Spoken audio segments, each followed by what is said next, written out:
Assalamualaikum warahmatullahi wabarakatuh.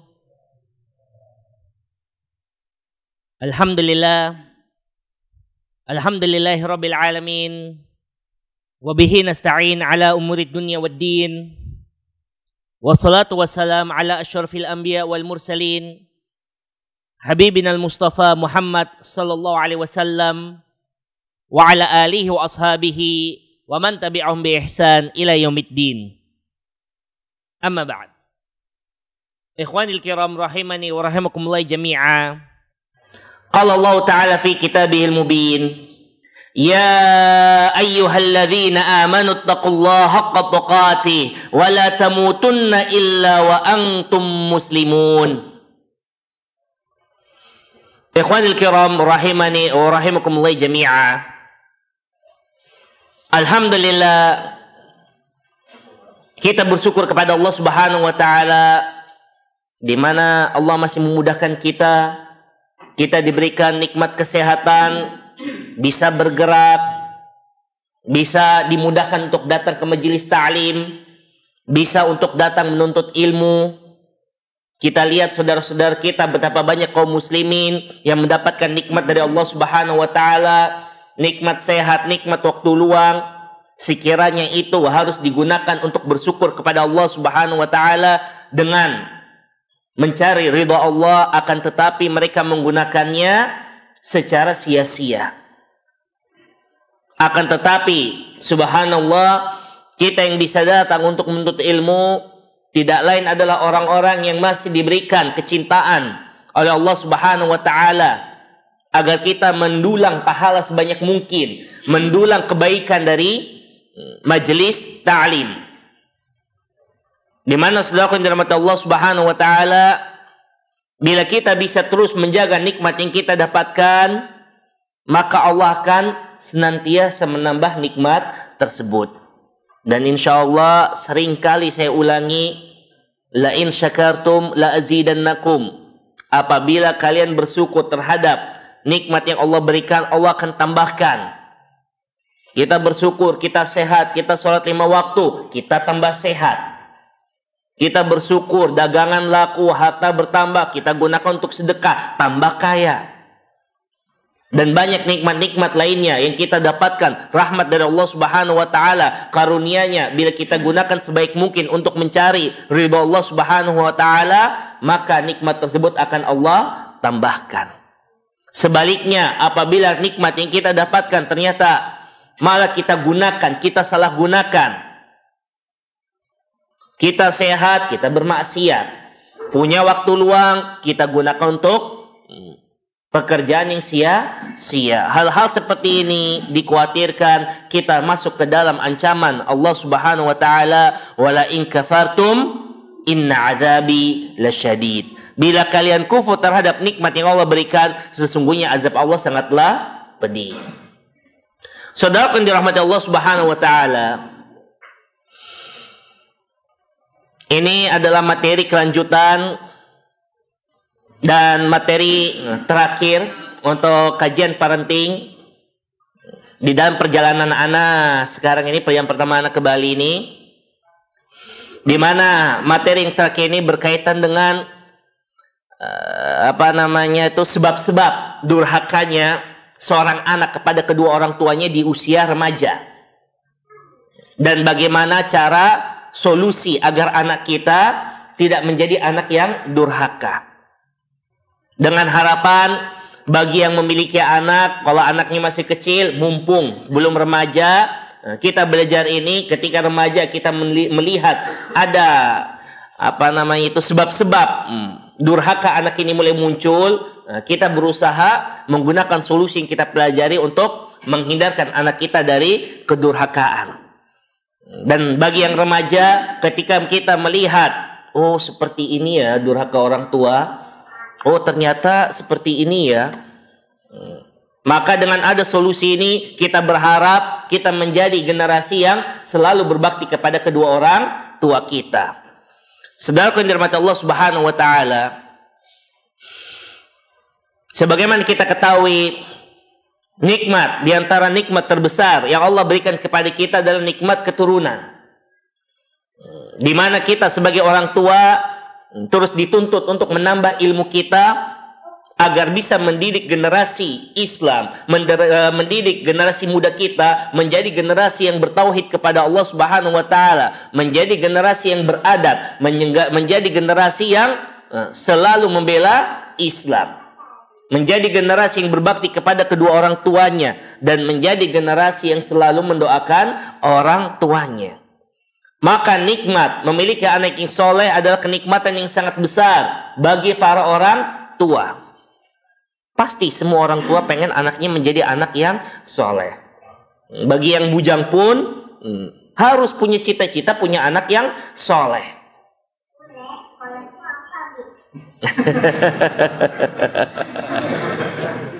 Soleh itu rajin ibadah, baik sama orang tua. Naam, saudara yang dirahmati Allah Subhanahu wa taala. Maka dari itu, semoga penjelasan yang singkat ini anak nggak bisa jelasin panjang-panjang. Antum lihat sendiri ya. Ini buku yang anak bawa tebal begini. Belum lagi buku-buku yang lain anak nggak bawa. Anak akan meringkas beberapa sebab dan solusinya. Sekiranya ilmu yang sedikit ini bisa bermanfaat, bisa menumbuhkan keinginan tahuan kita untuk terus mencari tahu apa sih sebab-sebab durhakanya remaja kepada kedua orang tuanya dan bagaimana solusinya. Ketika kita tertimpa ketika kita mendapatkan permasalahan tersebut, problema tersebut, maka kita bisa menghadapinya dengan bijak. Saudara yang dirahmati Allah Subhanahu wa taala, berbakti kepada kedua orang tua adalah kewajiban, perintah langsung dari Allah Subhanahu wa taala dan perintah dari Rasulullah sallallahu alaihi wasallam. Di mana anak nggak panjang lebar dalam permasalahan ini, insyaallah kita semua banyak tahu dalil-dalilnya ya. Ayat Al-Qur'an sudah menjelaskan wabil walidaini ihsana, dan kepada kedua orang tua kalian maka berbuat baiklah. Di mana kalimat wabil walidaini ihsana selalu Allah sandingkan berkaitan dengan hak Allah. Setelah hak Allah, hak orang tua. Di sini juga salah satu bukti menunjukkan bahwasanya berbakti kepada orang tua adalah suatu kewajiban dan akan mendapatkan pahala yang besar bagi anak-anak yang selalu berbakti kepada kedua orang tuanya. Dan kita dapati lagi di ayat lainnya, di mana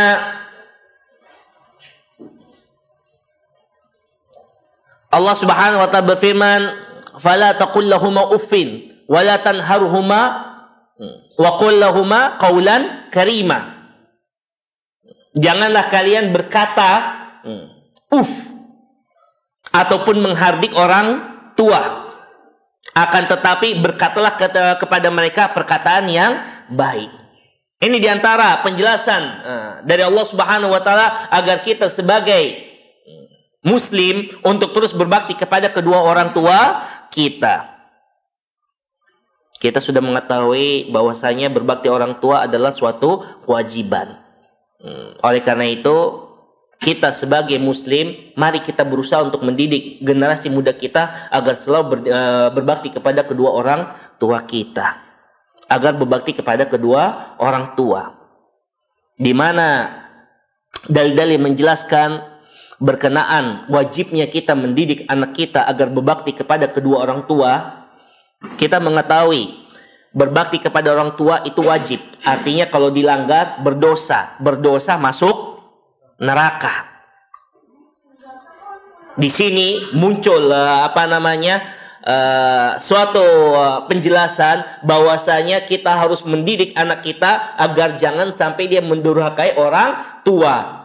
Kita wajib melindungi mereka dari api neraka. Maka dari itu Allah Subhanahu wa taala berfirman, "Qu anfusakum wa ahlikum nara." Kita sebagai seorang muslim hendaklah kita menjaga diri kita. Kita belajar dengan baik agama Islam agar tidak terjatuh dalam kubangan dosa. Di antara kubangan dosa adalah mendurhakai orang tua, dan jaga juga keluarga kita.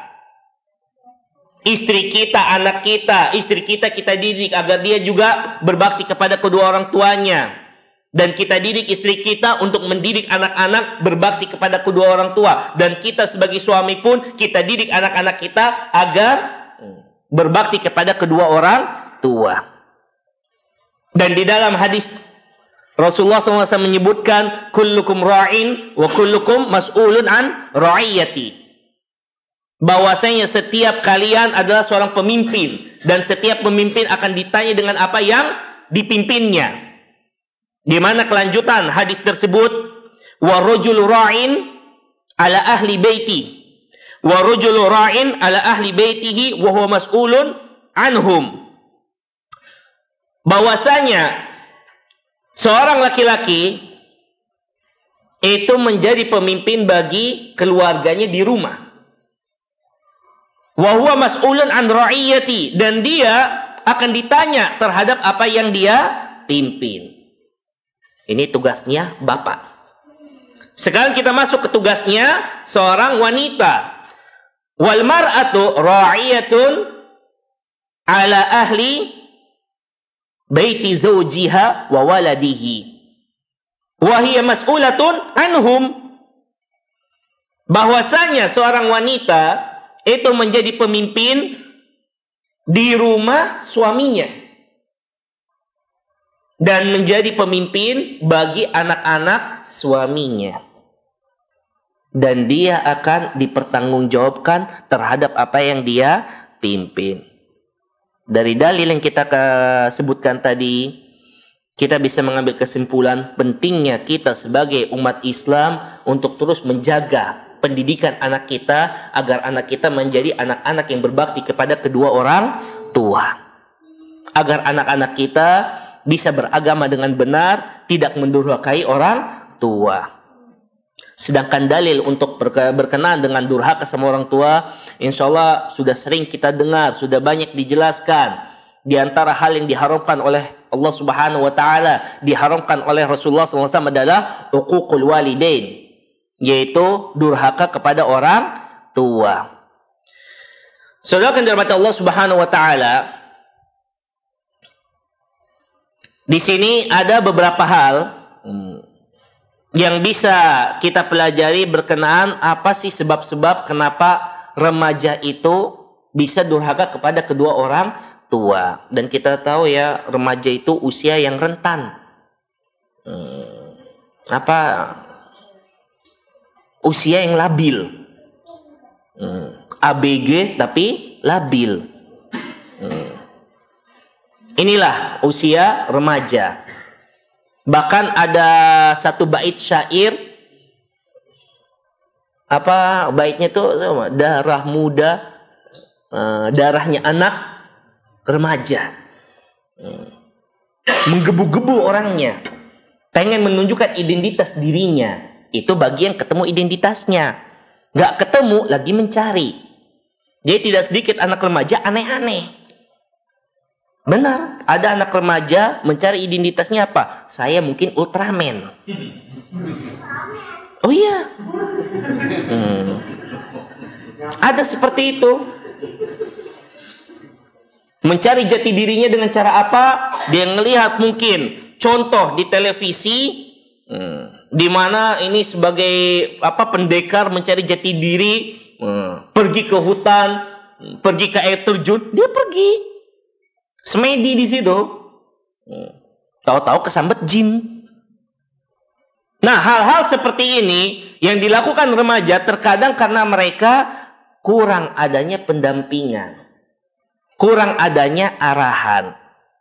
Akhirnya yang kita berharap mereka menjadi anak-anak yang soleh, di mana semangatnya mereka ingin tahu itu sangat menggebu-gebu. Nah, sebagai orang tua, tolong pahami hal ini. Jangan sampai kita sebagai orang tua malah membuat batasan antara kita dengan anak kita. Oh, saya bapak, saya pemimpin di rumah, kalian semua anak buah, harus dengerin saya. Jangan seperti itu. Yang terjadi akhirnya vakumnya komunikasi antara orang tua dan anak-anak, yang berakhir renggangnya hubungan orang tua dan sang anak. Nggak heran yang berakhir dengan si anak durhaka kepada kedua orang tuanya. Maka dia itu saudara yang dirahmati Allah Subhanahu wa taala, usia remaja ini harus kita jaga sebaik mungkin. Di mana Rasulullah SAW ketika melihat anak-anak remaja, Rasulullah benar-benar memanfaatkan mereka sebaik mungkin, mengarahkan mereka, mendidik mereka, membina mereka, hingga akhirnya tidak sedikit anak-anak remaja yang menjadi pejuang Islam, tidak sedikit anak-anak remaja yang memberikan sumbangsi kepada Islam. Kita semua tahu ya, panglima termuda di dunia itu ada di Islam. Ada yang tahu siapa? Ada yang tahu panglima termuda Islam, panglima termuda di dunia itu ada di Islam? Usama bin Zaid bin Haritha. Usama bin Zaid bin Haritha. Al-Mahbub ibn al-Mahbub. Orang yang dicintai dari anak yang dicintai. Itulah Usama bin Zaid. Memimpin pasukan Islam, memerangi musuh Islam, usianya masih remaja. Masih usia ABG. Kalau mungkin sekarang dia ada, masih usia anak SMP. Tapi sudah memimpin pasukan perang. Itulah didikan Islam, tarbiyah Islamiyah yang diajarkan oleh Rasulullah SAW agar selalu menjaga anak muda. Ali bin Abi Thalib beriman di usia remaja. Masuk Islam usianya masih kecil. Yang lebih mengagumkan lagi, dalam usia masih remaja, dia berani membela Rasulullah SAW dengan menjadi pengganti Rasulullah SAW ketika Rasulullah hijrah. Dimana kalau kita baca buku sejarah, Rasulullah mau hijrah, terdengar kabarnya, semuanya itu langsung mengepung rumah Rasulullah SAW, ingin membunuh Rasulullah SAW. Ini nyawa bentar lagi nih, sudah di ujung tanduk nih. Ali bin Abi Thalib dengan beraninya menggantikan Rasulullah SAW, tidur di kasurnya Rasulullah SAW, yang orang kalau tanpa melihat itu bisa saja langsung main bunuh. Jadi Ali sudah siap mentalnya, padahal masih remaja. Mental untuk membela Rasulullah SAW, mental untuk membela agama Islam. Alhamdulillah kafir Quraisy buka selimutnya. Kalau kagak langsung nusuk, bisa meninggal. Nah, itulah didikan tarbiyah Islamiyah yang berakhir seorang anak memiliki keimanan yang tinggi kepada Allah Subhanahu wa taala, memiliki keimanan yang besar, kecintaan kepada Rasulullah sallallahu alaihi wasallam. Saudara yang dirahmati Allah Subhanahu wa taala, di antara sebab-sebab durhakanya seorang anak kepada kedua orang tua dalam sisi pandangan Islam, sebelum nanti ana lebih detail lagi, ana akan membahas secara umum dulu. Di antaranya adalah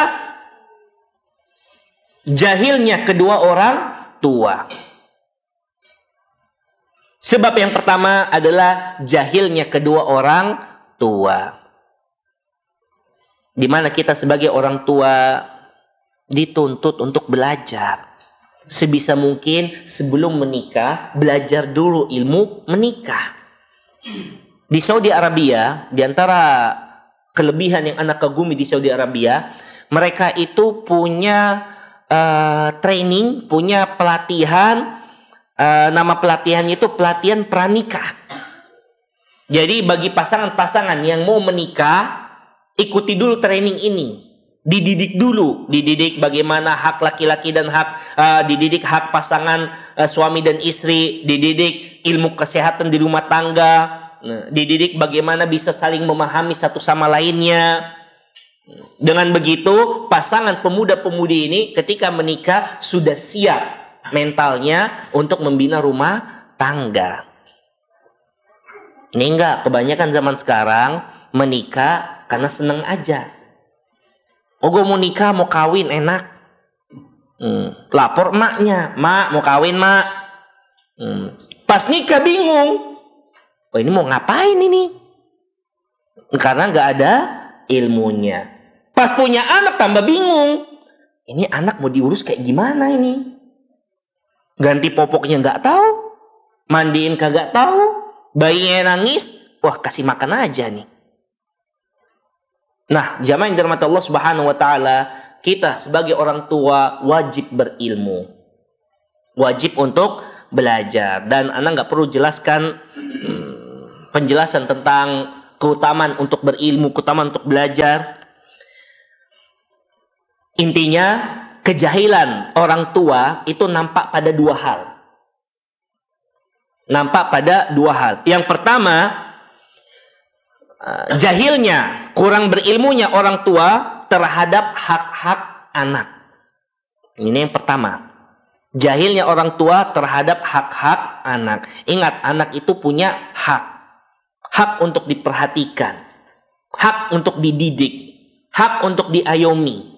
Dan banyak hak-hak anak-anak lainnya. Nah, kita sebagai orang tua, tolong pelajari hak-hak anak tersebut agar kita bisa terus menjaga hak-hak anak kita. Dengan begitu, anak kita akan terus dekat dengan kita. Itu yang pertama. Yang kedua, jahilnya orang tua, ketidaktahuan orang tua, itu nampak dari sisi kedua, yaitu jahilnya orang tua terhadap tabiat fase umur yang dilalui oleh seorang anak. Tabiat fase umur yang dilalui oleh seorang anak. Kita tahu kan anak-anak pertama baby, kemudian gede dikit balita, kemudian gede dikit anak-anak, gede dikit remaja, nanti gede dikit dewasa. Ini fase-fase ini orang tua kita harus tahu. Sebagai orang tua kita harus memahami. Ketika kita bisa memahami fase-fase tersebut, ini efeknya, manfaatnya ketika kita ngobrol sama anak kita, bisa kita obrol sesuai dengan masa perkembangan umur dia. Dia anak-anak, ya kita ngobrol dengan cara anak-anak. Dia remaja, kita ngobrol dengan gaya remaja. Dia dewasa, kita ngobrol dengan gaya dewasa. Jangan disamaratakan. Ini karena orang tua kurang tahu masalah ini, akhirnya orang tua cuma tahu cara berbicara gaya dewasa. Ini anak kecil, wah ini kurang tahu. Tapi Pak Ustadz bilang suruh ngobrol sama anak. Nah, sini nak. Kamu duduk. Bapak pengen ngobrol nih. Ya anak 3 tahun mana paham. Anak remaja, kita ajak ngobrol. Oh, ini masih anak-anak merekanya. Akhirnya kita ajak, nah sini ya ada permen nih. Anak remaja digituin. Maka dari itu, Bapak dan Ibu yang dirahmati Allah Subhanahu wa taala, berusahalah untuk belajar tentang fase-fase umur anak kita. Dengan begitu, kita bisa mengobrol dengan anak kita sebaik mungkin. Jadi sebab yang pertama adalah sebab kebodohan atau kurang ilmunya orang tua. Nah, untuk sebab ini obatnya tidak lain adalah belajar. Dan buku-buku untuk membahas tentang anak-anak itu banyak di Gramedia. Sedangkan buku-buku Islami, kalau anak saya lebih saranin, coba antum belajar bahasa Arab, buka tuh Al-Quran, buka itu hadis, banyak di situ solusi-solusinya. Maka dari itu ini wajib loh kita ini belajar bahasa Arab. Ini anak terkadang ini gemes ya ngelihat, Masya Allah, semangat belajar kajian tuh ada, belajar bertahun-tahun, tapi bahasa apa kagak dia kuasai. Nah, jadi tolong ini bahasa Arab dikuasai agar kita mudah untuk mencari hikmah-hikmah di dalam Al-Quran, mudah untuk mencari solusi di dalam hadis-hadis Rasulullah Sallallahu Alaihi Wasallam. Yang kedua, sebab durhakanya anak kepada kedua orang tuanya di usia remaja adalah hilangnya penjagaan orang tua terhadap hak-hak yang ada di anak. Yang tadi dia tidak tahu hak anak. Nah, ini dia tahu hak anak, tapi dia tidak jaga. Nah, ini bahaya. Kita tahu hak-hak anak, tolong kita jaga hak anak kita, hak pendidikan, hak untuk diajarkan ilmu Islam, hak untuk dipilihkan sekolah yang Islami, hak untuk terus dibantu, hak untuk terus dibimbing. Ini hak-haknya mereka, tolong kita jaga. Dengan kita menjaga hak anak kita, maka anak kita akan menjadi anak yang selalu berbakti kepada kedua orang tua. Yang ketiga, kurangnya kesalehan orang tua. Yang ketiga, kurangnya kesalehan orang tua.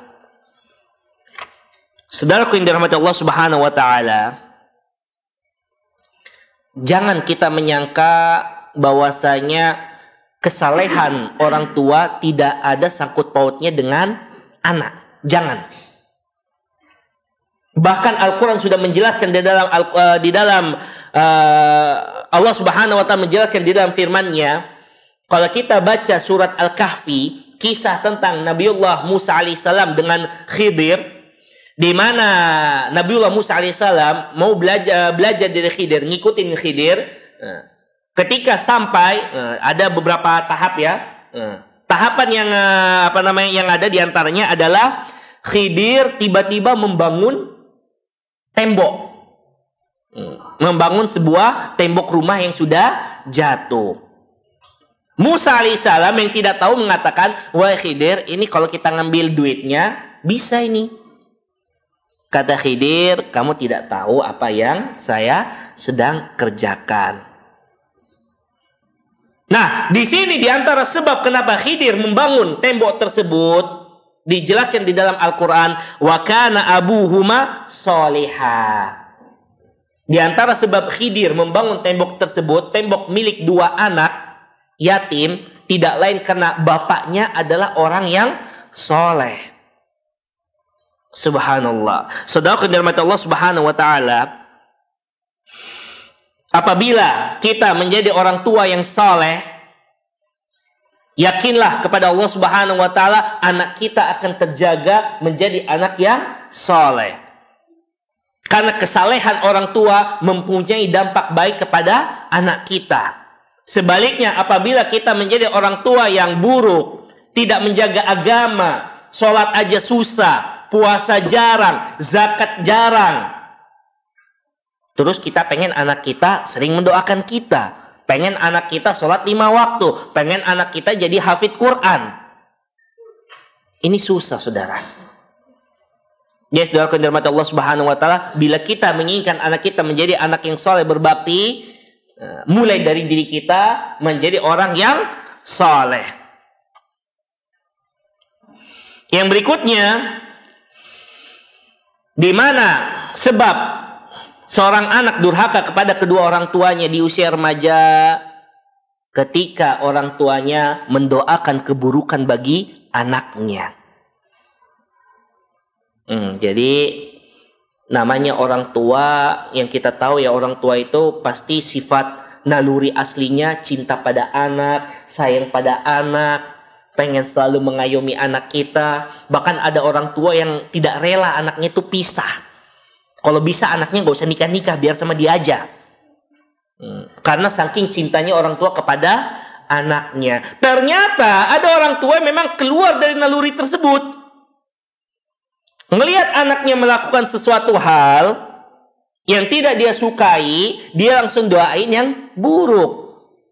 Kamu anak bandel, tenggelam saja sana. Dia doain anaknya tenggelam. Tenggelam beneran, nangis. Ketika anaknya nakal, berbuat buruk, mecahin barang atau dan sebagainya, kamu ini nakal, dasar anak binatang, dasar anak ini. Ya Allah, dia menyebutkan nama-nama binatang, menyebutkan keluarga iblis dan sebagainya. Secara tidak langsung dia sudah mendoakan keburukan bagi anaknya. Pas anaknya durhaka, dia bertanya malah, ini anak ngikut siapa sih? Kok ini anak sifatnya seperti ini, seperti itu? Ya, ibu, bapak dulunya gimana? Doain baik nggak untuk anak kita. Jadi tolong ya, anak itu didoakan yang baik-baik, jangan didoakan yang buruk-buruk. Dan insya Allah contoh yang terkenal dari doa seorang orang tua kepada anaknya yang baik adalah kisahnya Imam Sudes. Ketika Imam Sudes membuat suatu kenakalan anak-anak, mengganggu ibunya malah, Sudes pergilah, semoga kamu menjadi imam Masjidil Haram. Alhamdulillah terkabulkan. Jadi gitu. Kalau ada anak kita mungkin ngambil gelas, pecahin, atau anak kita mungkin malas belajar, bilang, nak, belajar nak. Saya doakan nak, semoga kamu jadi presiden nak. Doakan anak kita yang baik-baik. Yang berikutnya, di antara sebab durhakanya anak kepada kedua orang tua bisa jadi karena kita sendiri juga durhaka kepada kedua orang tua kita. Di antara sebab anak durhaka kepada kita bisa jadi karena kita sendiri durhaka kepada kedua orang tua kita. Hati-hati. Allah Subhanahu wa taala telah menjelaskan, hal jazaul ihsan ilal ihsan. Bahwasanya balasan orang yang berbuat baik tidak lain adalah suatu kebaikan. Di mana juga di dalam hadis Rasulullah SAW menjelaskan, ihfadillah yahfazuka. Jaga Allah, maka Allah akan menjaga kamu. Artinya orang yang berbuat baik akan mendapatkan kebaikan. Sedangkan orang yang berbuat buruk akan mendapatkan keburukan. Jadi ketika kita lihat anak kita, ini kenapa nakal ini? Coba ingat dulu, kitanya dulu gimana sama orang tua? Sudah minta maaf belum?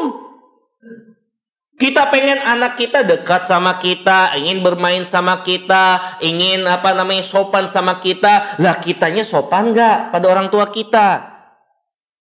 Kita pengen anak kita akrab, sering telepon kita. Lah kita sendiri sering telepon orang tua nggak?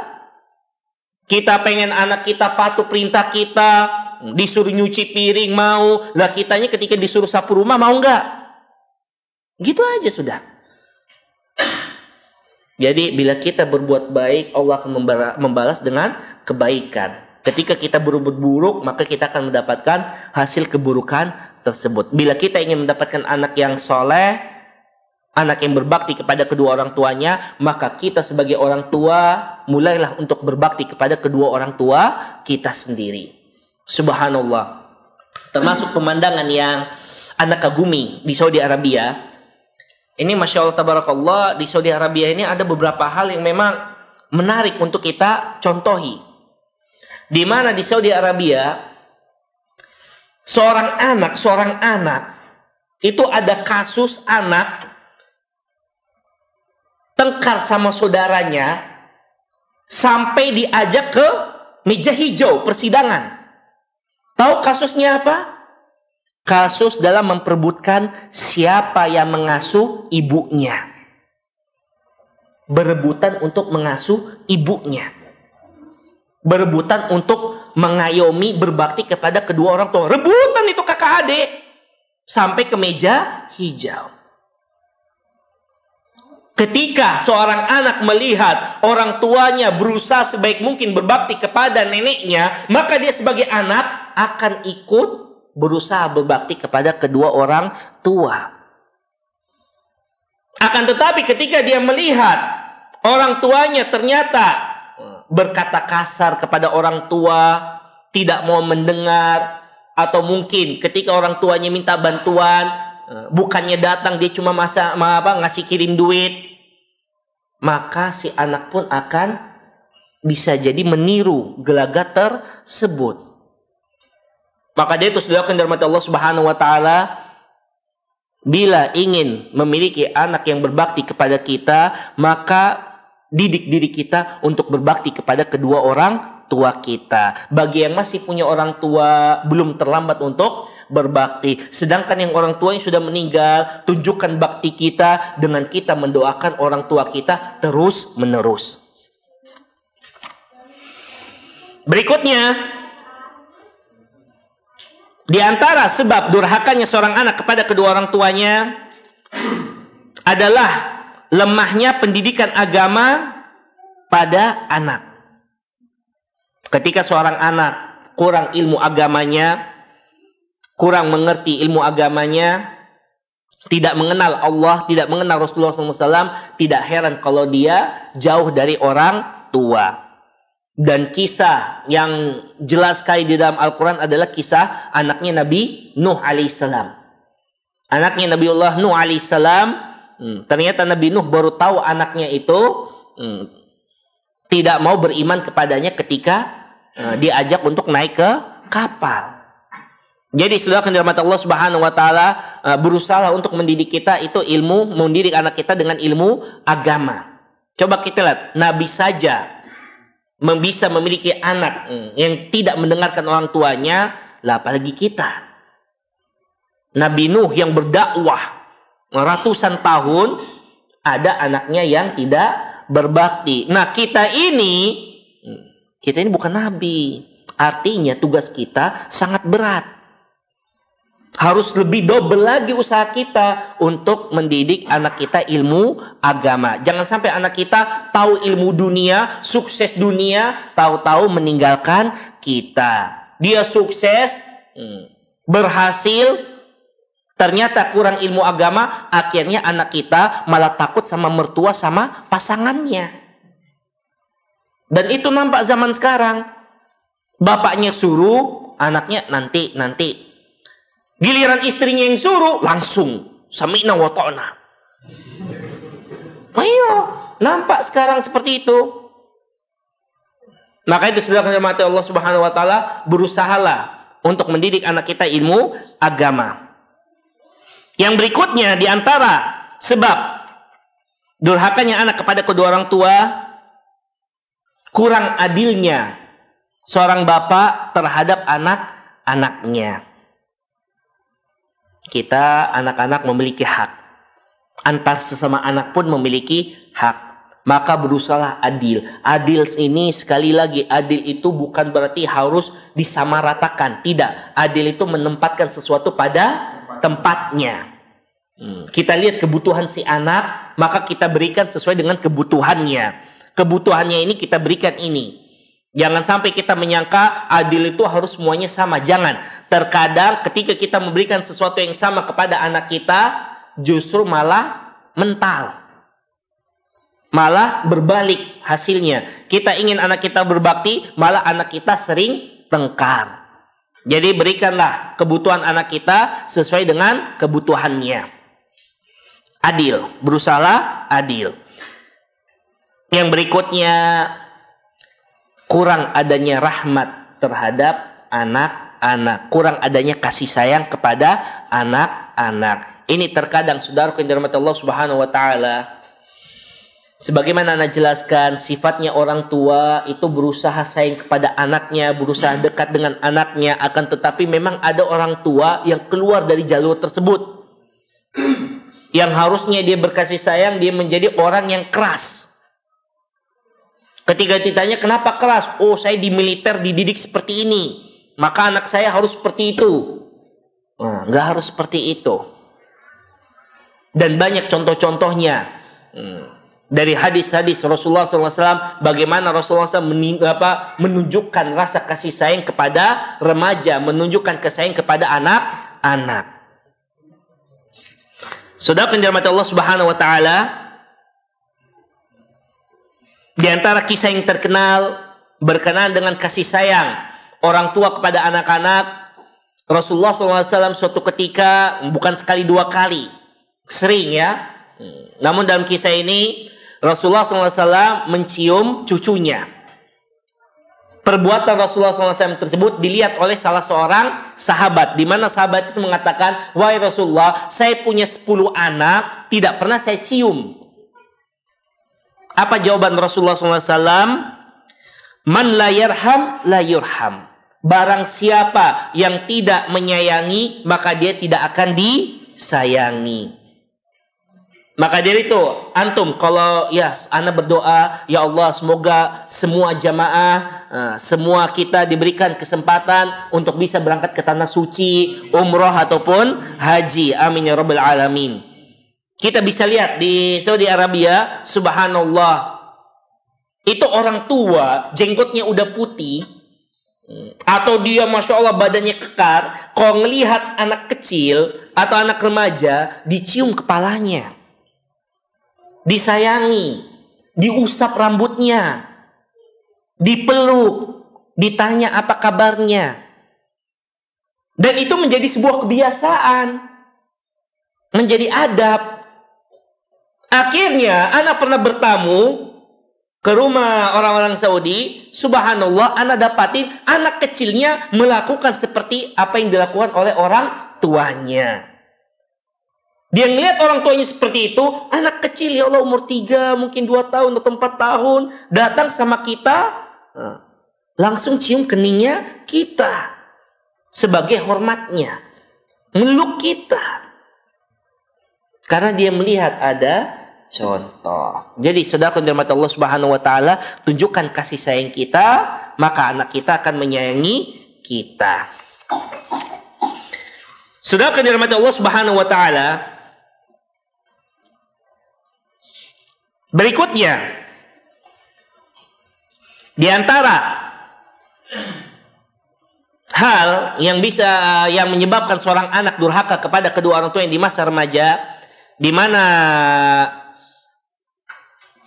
hal-hal tersebut mempunyai efek negatif ya ketika seorang anak kita tuh durhaka. Maka dari itu banyak orang-orang yang berusaha untuk mendidik anaknya sebaik mungkin agar tidak durhaka kepada kedua orang tuanya. Dan anak sudah jelaskan, diantaranya adalah kurangnya ilmu agama seorang anak. Di antara solusi yang kita bisa dapatkan tadi kelewat, bahwasanya anak tersebut bisa dididik dari 3 sisi.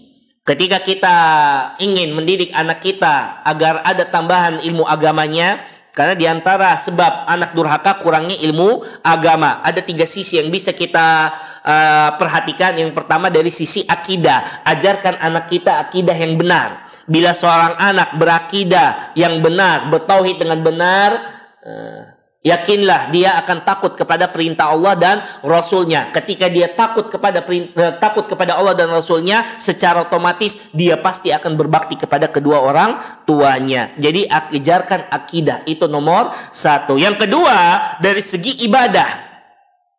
Dari segi ibadah, ajarkan anak kita ibadah kepada Allah Subhanahu wa taala. Nggak usah yang banyak-banyak lah. Rukun Islam aja lah dulu. Kita ajarkan anak kita rukun Islam sambil mengajarkan dia makna dari ibadah tersebut. Di mana kita ajari anak kita sholat 5 waktu. Dan kita sudah mengetahui di antara keutamaan sholat 5 waktu, bahwasanya sholat 5 waktu ini bisa menahan seseorang dari berbuat keji. Itulah diantara kelebihan sholat 5 waktu. Maka dari itu dengan kita ajak anak kita sholat 5 waktu, yakinlah Allah akan menjaga anak kita dari perbuatan keji. Yang berikutnya, berzakat. Kita ajarkan anak kita untuk berzakat, memberikan sedekah. Dengan seperti itu, anak kita akan terhindar dari sifat-sifat pelit, sifat-sifat rakus harta. Kita ajarkan anak kita untuk sering menolong, sering memberi. Nah, bila anak sudah terdidik untuk sering menolong, sering memberi, ketika orang tuanya butuh bantuan, tidak perlu diminta, dia akan langsung membantu tanpa minta pamrih. Tapi kalau dari kecil kita ajarkan ke anak kita hitung-hitungan, nah, kamu buat ini, kamu nanti kalau ini ya berarti pinjam ke Abah ya. Ini utang loh nak, utang balikin ya. Nah, kamu gini. Akhirnya anak kita pun hitung-hitungan sama kita. Coba kalau kita ajarkan dari dia butuh, kita langsung kasih bantuan sesuai dengan kebutuhannya, maka dia akan berbuat baik kepada orang tuanya.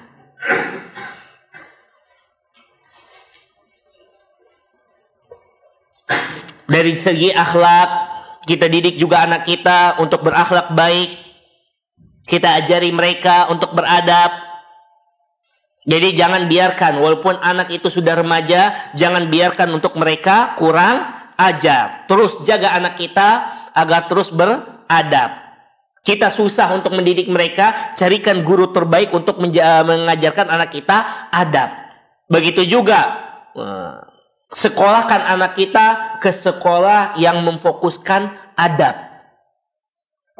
Percuma loh, orang pintar tapi tidak beradab, percuma. Banyak orang cerdas, kalau tidak beradab,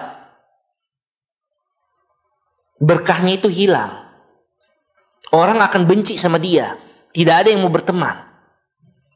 Tetapi bila anak kita didik untuk beradab, cari sekolah yang mengajarkan adab kepada anak kita, dengan ilmu Islam yang benar, dengan adab yang baik, yakinlah anak kita akan sukses dunia dan akhirat. Dan di dalam adab, ada adab kepada kedua orang tua. Di antara sebab berikutnya, anak menjadi anak yang durhaka kepada kedua orang tuanya, di mana anak kita mengikuti contoh yang buruk. Jadi anak kita mengikuti contoh yang buruk. Contoh yang buruk di masyarakat banyak ya. Maka kita harus jaga anak kita sebaik mungkin agar jangan mengikuti contoh yang buruk. Kita tegur mereka, kita perhatikan mereka, kita beritahu mereka bahwasanya mengikuti contoh yang buruk itu bukan dari ajaran Islam. Islam sudah mengajarkan man tasyabbaha biqaumin fahuwa minhum. Barang siapa yang mengikuti suatu golongan, maka dia akan menjadi golongan tersebut. Kita lihat zaman sekarang, anak-anak sekarang, biar dia tampil pede, dia pengen disebut jantan. Karena dia lihat ada iklan jantan itu dengan ini jantan. Padahal ini haram dan buruk. Akhirnya anak-anak karena kurang dididik dengan baik, kurang diajarkan dengan baik, dia ngikut. Yang dia tahu jantan itu adalah dengan ngerokok. Begitu juga ketika dia melihat bahwasanya sudah menjadi kebiasaan hubungan antara laki-laki dan perempuan, dia lihat oh ini kok asik nih hubungan laki-laki dan perempuan, dan itu banyak menyebar. Secara tidak langsung mengajarkan anak-anak kita untuk berzina, melakukan hubungan terlarang, hubungan yang tidak halal. Nah, kita sebagai orang tua lindungi anak kita dari pengaruh-pengaruh buruk, dari mengikuti hal-hal yang buruk.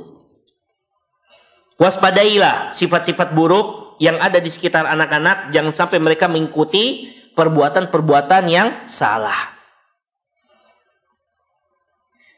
Datang Valentine, ikut Valentine. Datang Natal, oh Natal nggak boleh. Terus apa? Kita kan punya Nabi, kita buat juga. Jangan ikut-ikutan dalam masalah yang buruk. Kita berusaha untuk beribadah kepada Allah Subhanahu Wa Taala sesuai dengan yang benar. Ajaran Rasulullah SAW sesuai pemahaman sahabat, tabiin dan tabi'in. Yang berikutnya di antara sebab kenapa seorang anak durhaka kepada kedua orang tuanya, ketidaktahuan anak terhadap hak-hak orang tua. Sebagai orang tua, kita ajari anak kita dari kecil, nah orang tua punya hak. Ibu yang mengasuh kamu, ibu yang menyusui kamu, ibu yang melahirkan kamu. Haknya ibu, jangan kamu angkat suara sama orang tua, berbicara yang lembut. Nah, ibu tuh selalu merawat kamu. Maka haknya ibu ketika menyuruh kamu untuk bantu dia di dapur, bantu dia untuk nyapu rumah, kamu harus mau. Nah, bapakmu loh siang malam cari nafkah untuk kamu. Maka di antara hak bapakmu, kalau bapakmu datang capek, pijet bapakmu. Nah, ajari anak kita seperti ini. Dengan dia mengetahui hak-hak orang tua, kemudian kita latih anak kita untuk mengamalkan hak-hak tersebut, insya Allah dia akan menjadi anak yang berbakti kepada kedua orang tuanya. Yang berikutnya, di antara sebab kenapa seorang anak durhaka kepada kedua orang tuanya, tidak lain adalah jatuhnya anak kepada narkoba dan minuman keras. Nah, ini tolong diwaspadai.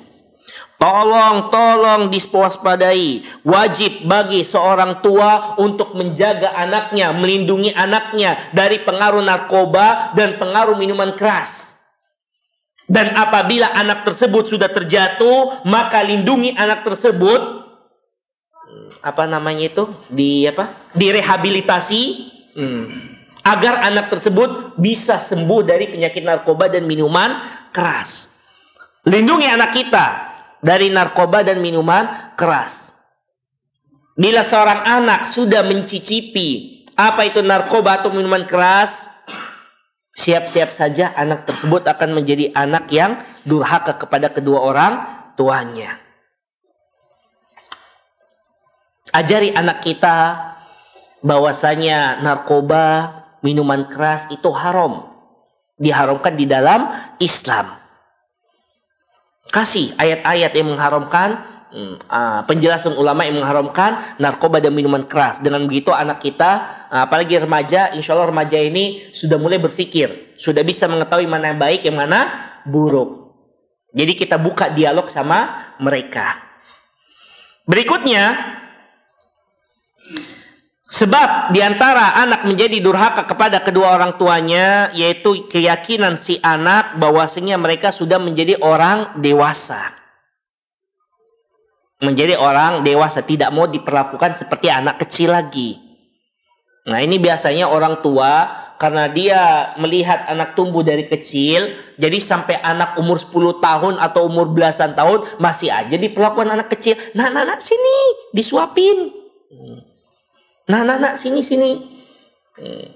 Yang lebih parah, perlakuan tersebut kadang kita tidak sadar, kita ingin menunjukkan kasih sayang, ternyata anak kita mungkin agak resah ketika kita menunjukkan kasih sayang tersebut di kawan-kawannya.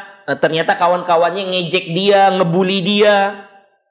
Nah, kita harus tahu hal ini. Kita harus tahu. Kalau memang dia kurang senang, jangan dulu kita apa-apakan anak kita di depan kawan-kawannya. Jangan kita rendahkan dia di depan kawan-kawannya. Mentang-mentang dia anak, kamu diam saja. Jangan, kita berikan dia penghormatan. Kita beri dia kepercayaan diri. Nanti setelah itu ketika sedang bersendirian baru kita jelaskan bahwasanya sebagai orang tua kita pengen terus menyayangi anak kita. Kita dengarkan kira-kira dia gimana, maunya gimana. Jadi buat komunikasi dengan baik. Kita beri dia kepercayaan.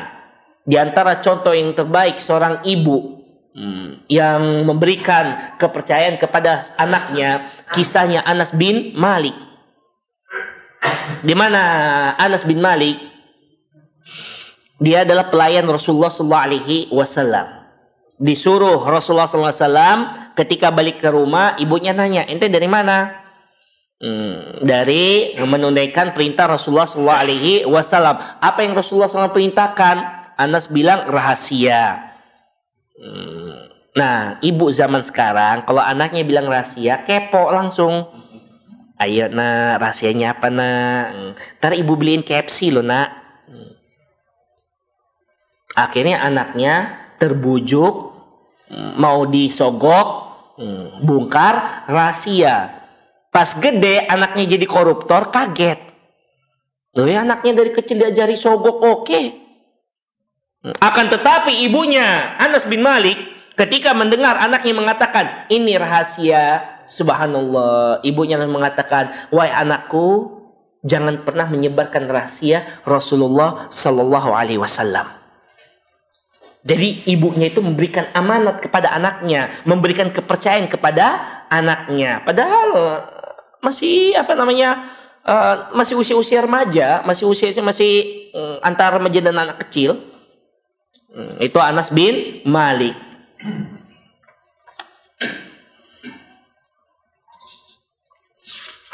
Berikutnya, di antara yang menyebabkan anak durhaka kepada kedua orang tuanya, hilangnya pendidikan Islamiyah yang benar dari orang tua kepada anak. Di mana sang anak cuma dididik dalam ilmu duniawi. Selalu dididik untuk biar sukses ini, cari duit ini, cari duit itu. Ketika pendidikan Islam hilang dalam jiwa sang anak, tidak mengherankan bila sang anak jauh dari orang tuanya. Bahkan sangat sedih ya ketika anak pernah baca kisah di mana ada seorang ibu terlihat sendirian di jalan. Ketika didekatin, ibu nunggu siapa? Nunggu anak saya suruh nunggu di sini. Yang bertanya melihat ada surat di samping. Dibuka itu surat. Isinya apa? Kepada yang menemukan surat ini, tolong bawa ibu saya ke panti jompo. Itulah ketika sang anak hilang didikan Islam. Tidak memiliki didikan Islam. Dan ada kisah berikutnya. Ketika orang tua, dia memiliki beberapa anak. Di mana di antara anak-anaknya ini ada salah satu anaknya yang kurang hebat dalam ilmu umum, kurang hebat dalam masalah ilmu duniawi. Akhirnya anak ini kayak diabaikan. Anak ini meminta kepada orang tuanya untuk dimasukkan ke dalam sekolah agama. Belajar anaknya sekolah agama.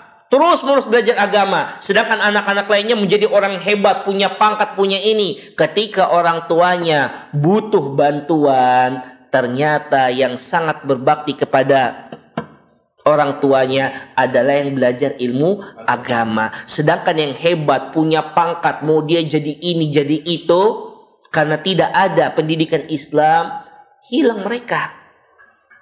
Mereka menganggap bakti kepada kedua orang tua bisa ditebus dengan fulus. Tinggal dikirimin aja orang tua. Nah, orang tua nelpon, oh pengen duit itu. Orang tua nelpon lagi, pengen duit, kirim aja duit dah. Karena kurangnya pendidikan agama pada jiwa anak. Akhirnya orang tua yang ingin bersama anak-anaknya di masa tuanya, anak-anaknya pada ngilang semua. 6. Oleh karena itu, saudara yang dirahmati Allah Subhanahu wa taala, berusahalah untuk mendidik anak kita ilmu agama Islam dan tanamkan di jiwa kita bahwasanya penting bagi anak kita untuk memiliki ilmu agama Islam. Jangan biarkan anak kita cerdas tanpa ada ilmu agama Islam. Jangan. Yang berikutnya, hilangnya qudwah hasanah, hilangnya tauladan yang baik.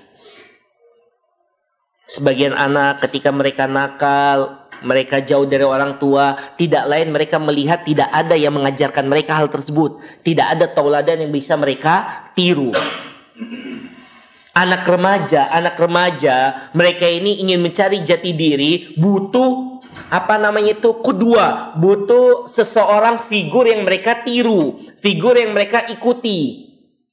Ini kalau kita tidak didik baik-baik, akhirnya figur yang diikuti figur yang ada di televisi. Karena tidak dididik baik-baik, akhirnya anak kita ngikut apa yang ada di televisi, dari pemain bola kah, dari artis kah, ataupun malah penjahat. Dia lihat, oh ini penjahat hebat. Dia masuk penjara bisa keluar terus. Oh, saya harus pintar nih.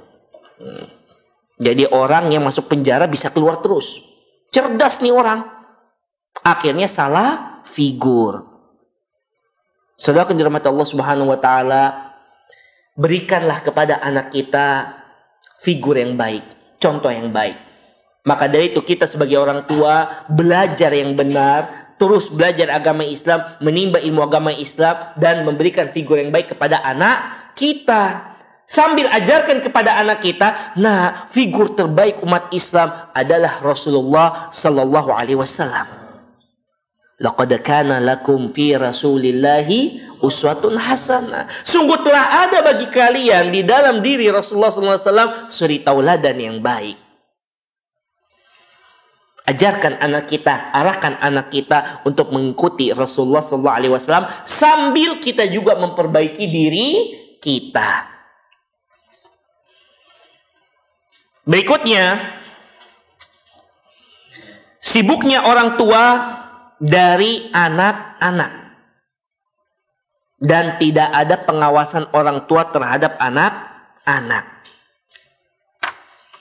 Ini termasuk yang sangat disayangkan ketika orang tua sibuk dengan dunianya sendiri masing-masing, akhirnya anak-anak tidak ada yang mengawasi. Anak-anak itu butuh perhatian orang tua. Dan hilangnya perhatian orang tua itu nampak di dua keadaan. Keadaan pertama adalah hilangnya perhatian orang tua, pengawasan orang tua dikarenakan bapaknya sibuk kerja di luar rumah. Bapaknya sibuk bekerja, sibuk mencari harta, menumpuk ini, beli itu, akhirnya anak jarang diperhatikan. Dia percaya, oh, istri saya bisa mengawasi. Ternyata istrinya juga sibuk. Sibuk belanja, cari diskonan, belanja sana sini, ngerumpi, ngegosip, dan lain-lain. Akhirnya anak-anak pun terabaikan. Itu di luar rumah. Ketika di dalam rumah, ada juga keadaan di mana orang tua sibuk dengan dunianya masing-masing. Si anak ingin perhatian, orang tua datang ke rumah, sudah duduk, ambil kopi, nonton sepak bola. Anaknya nangis, mau apa peduli amat. Anak lagi nonton nih. Begitu juga ibunya. Anak ingin perhatian, sibuk ibunya. Ini hari ini buat kue apa ya? Hari ini masak apa ya? Hari ini mau ngapain ya? Akhirnya anak-anak pun terabaikan.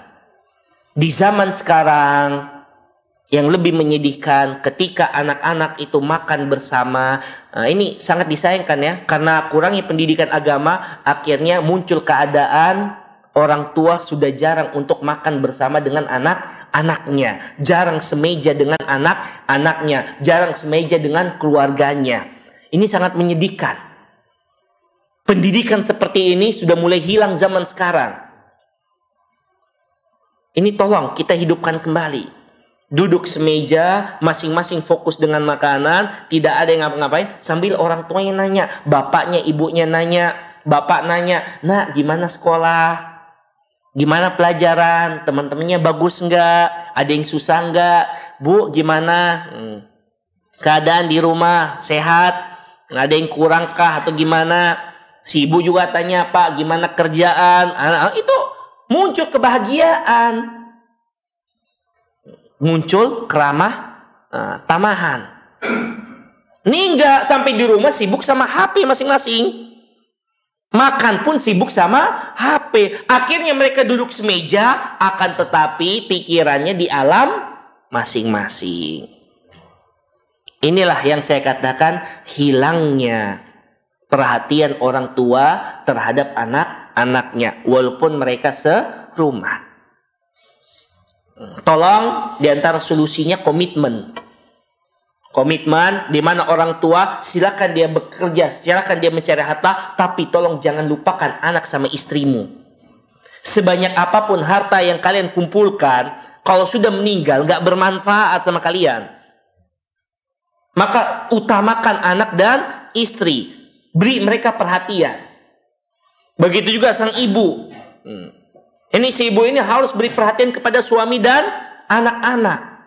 Karena anak-anak nanti akan tumbuh besar. Kalau sudah tumbuh besar itu sesaat saja. Tahu-tahu anak-anak sudah susah kita manjain. Tahu-tahu kita sudah tua. Nah ini tolong komitmen ketika di rumah, ini di rumah HP ada waktunya. Di meja makan tidak boleh ada main HP, harus makan bareng-bareng. Ini diantara salah satu contoh komitmen. Kalau mau main HP jamnya segini. Begitu juga sesama orang tua harus komitmen buat keharmonisan kepada antara keluarga. Biar anak tersebut merasa nyaman tinggal di dalam rumah. Ketika anak-anak butuh acara sekolah, datang. Jangan saling nimpahin. Pak, datang senang. Oh, saya sibuk, ibu aja. Oh, saya juga sibuk nih. Ada diskon sebelah. Ini tolong diperhatikan kondisi anak-anak kita. Selalu kita awasi. Yang berikutnya, di antara sebab durhakanya seorang anak kepada kedua orang tuanya ketika terjadi broken home, yaitu terjadi perceraian antara orang tuanya. Ini diantara sebab seorang anak durhaka kepada kedua orang tuanya. Oleh karena itu, ibu dan bapak yang dirahmati Allah Subhanahu wa taala, sebisa mungkin usahakan jagalah keharmonisan rumah tangga. Jangan sampai kalian bercerai. Kalau ada kesalahpahaman, kalau ada ketidakcocokan, coba diskusikan. Jangan langsung main keputusan, ayo kita cerai. Jangan. Ketika kita melihat istri kita melakukan suatu perbuatan-perbuatan yang kita kurang senangi, tolong kita maklumi, wajar. Wanita melakukan kesalahan itu suatu kewajaran. Sudah dijelaskan wanita tersebut itu dari tulang rusuk. Rusuk itu bengkok. Diluruskan dengan paksa, patah. Dibiarin tambah bengkok. Artinya butuh kesabaran untuk mendidik istri. Jangan dikit-dikit istri yang melakukan kesalahan, marah. Tengkar akhirnya berujung cerai. Nah, ini harus adanya saling memahami antara pasangan suami istri. Begitu juga sang ibu. Tolong usahakan demi anak kita, selama suami kita belum melakukan kesalahan yang parah. Ibaratnya paling suami kita cuma mungkin kalau marah ngangkat suara kah? Atau ngelihat suami kita mungkin kalau pulang ke rumah jorok kah? Atau mungkin suami kita jarang membantu kita. Jangan langsung marahin, jangan langsung minta cerai dan sebagainya. Tolong jaga keharmonisan untuk anak kita. Karena kalau hilangnya keharmonisan, anak-anak bisa menjadi anak yang durhaka. Dan hati-hati kepada seorang ibu. Jangan terlalu bermudah-mudah untuk meminta pisah dari sang suami. Di mana Rasulullah SAW bersabda, ayyumam ra'atin sa'alat zawjaha talaqan min ghairi ba'sin faharamun 'alaiha raihatul jannah. Wanita yang dia mudah untuk meminta cerai dari suaminya padahal tanpa ada alasan yang kuat.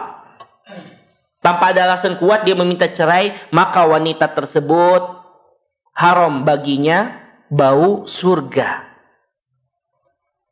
Jadi ibu yang dirahmati Allah Subhanahu wa taala, kuatkan iman ibu. Ketika melihat bapak melakukan suatu kesalahan atau bapak melakukan perbuatan yang ibu tidak senangi, kembalikan semuanya kepada Allah Subhanahu wa taala. Minta, ya Allah, agar suami saya mendapatkan hidayah. Ini zaman sekarang sang istri terburu-buru untuk meminta cerai. Contoh kasus nyatanya, ini dalam Islam ada suatu syariat yang dibolehkan. Ketika sang suami nikah lagi, si istri marah langsung minta cerai. Hati-hati loh, jangan mudah untuk minta cerai. Lihat efeknya. Bagaimana anak-anak kita nantinya kalau saya cerai dari suami saya.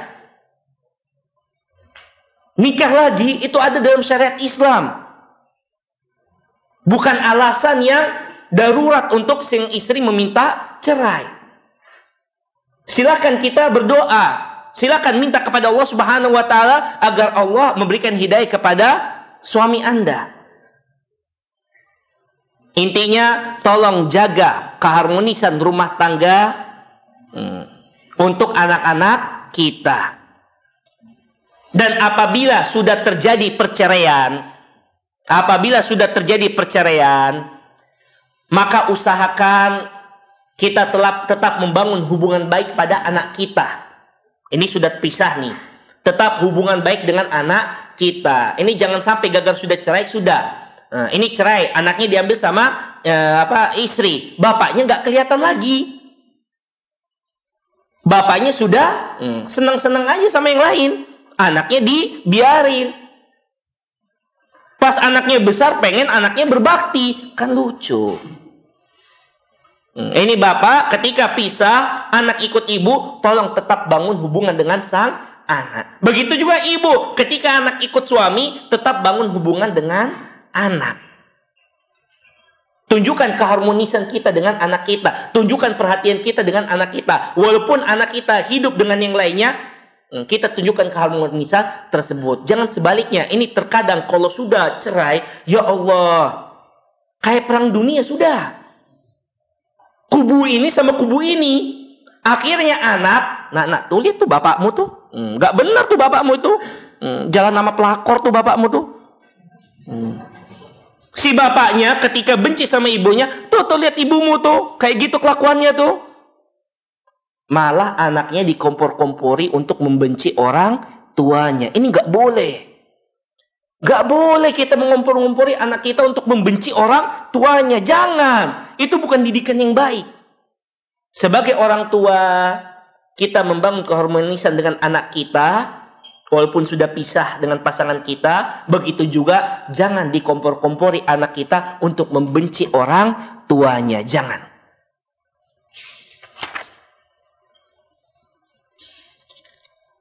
Lumayan banyak nih sih. Lanjut. Masih ada waktu ya? Ini Anda lihat lumayan banyak juga nih pertanyaan nih. Nah, yang berikutnya, hilangnya dialog dan diskusi antara orang tua dan anak. Ini ya, hilangnya dialog atau diskusi antara orang tua dan anak. Ini tolong kita hidupkan lagi diskusi antara orang tua dan anak. Kita tanya anak kita pulang dari sekolah, nak dari mana nak, gimana kabarnya? Ini terkadang karena saya orang tua, saya harus jangan saya yang mulai, harus anak saya, jangan.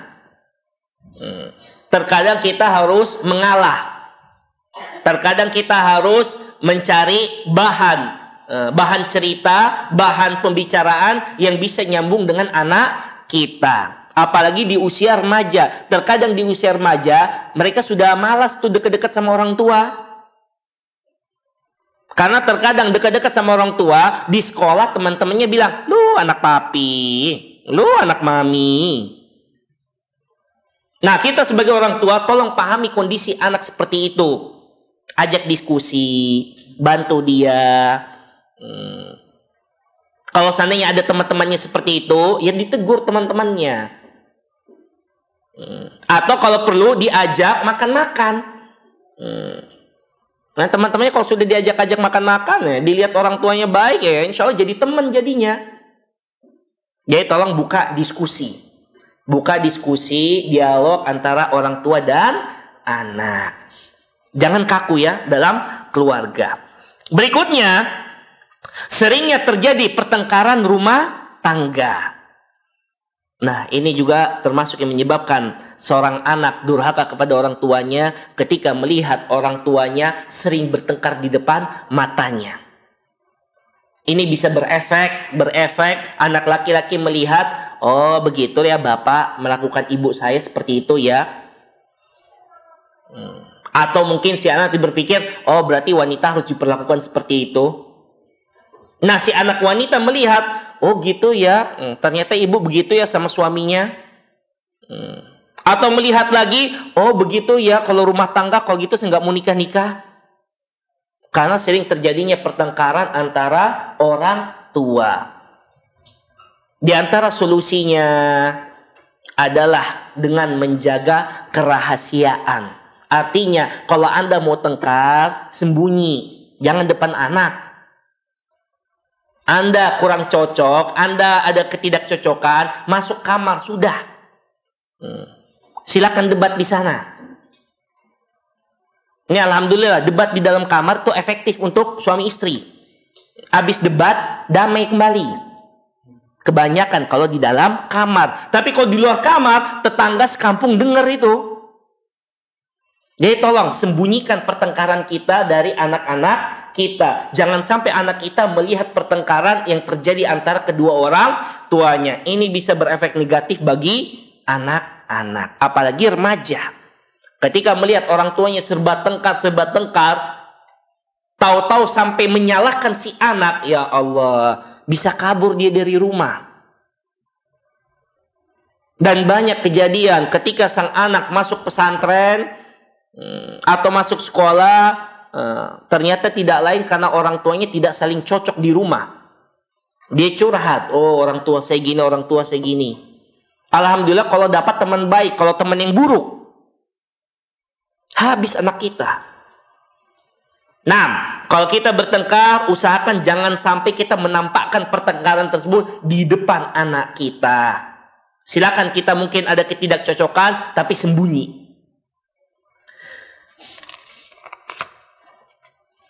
Yang berikutnya, kerasnya orang tua terhadap sang anak. Tadi sudah dijelaskan, hilangnya kasih sayang orang tua kepada anaknya. Sekarang di antara sebabnya anaknya orang tuanya itu keras kepada anaknya. Ketika anaknya itu nakal, ketika anaknya berbuat yang buruk, langsung orang tuanya main tempeleng, main pukul. Mau manggil apa, mau pakai benda apa untuk cambuk anaknya dan sebagainya. Jangan kasar dalam mendidik anak-anak. Ini terkadang ketika Anda menjelaskan ini, jangan kita kasar kepada anak-anak, jangan sembarangan main pukul. Ada saja yang bilang, Ustaz, Rasulullah membolehkan mukul anak. Kalau anak tidak sholat, umur 10 tahun, pukul. Jadi, ini permasalahannya satu hadis dijadikan kepada semua kondisi. Anak tidak sholat 10 tahun dididik dengan pukul-pukulan yang tidak melukai. Dipakai apa? Oh, kalau anaknya tidak sholat boleh pukul. Berarti kalau yang lainnya juga lebih boleh. Anak nakal ini pukul, nggak mau dengar pukul, nggak mau begini pukul. Jangan sembarangan seperti itu, saudara. Kalau kita mau lihat hadis-hadis lainnya, kita akan temukan Rasulullah SAW membolehkan memukul. Tetapi di dalam hadis lainnya, Rasulullah SAW dijelaskan tidak pernah Rasulullah SAW memukul istrinya, memukul keluarganya. Rasulullah SAW menggunakan tangannya hanya jihad di jalan Allah. Coba lihat, Rasulullah membolehkan tetapi Rasulullah tidak pernah melakukannya. Artinya didikan Rasulullah lebih afdol daripada memukul. Ada metode Rasulullah yang tanpa harus memukul. Cuma karena kita kurang ilmu, akhirnya kita setengah-setengah belajar, main langsung nerapin apa yang kita pelajari tanpa kita bahas lebih jauh. Jadi tolong ya, kita belajar lagi yang dalam, jangan keras kepada anak kita. Usahakan kita lembut kepada anak kita, maka anak kita akan berbakti kepada orang tuanya. Yang berikutnya, di antara sebab seorang anak durhaka kepada kedua orang tuanya ketika sang anak terlalu dimanja oleh orang tuanya. Ini sebab berikutnya, yaitu si anak terlalu dimanja oleh orang tuanya.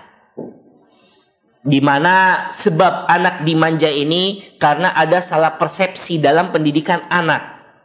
Ada yang menyangka bahwasanya mendidik anak harus dengan memberikan semua yang diinginkan si anak. Anak pengen begini harus diberikan, anak pengen itu harus diadakan. Akhirnya terlalu memanjakan si anak, tidak membuat anak mandiri.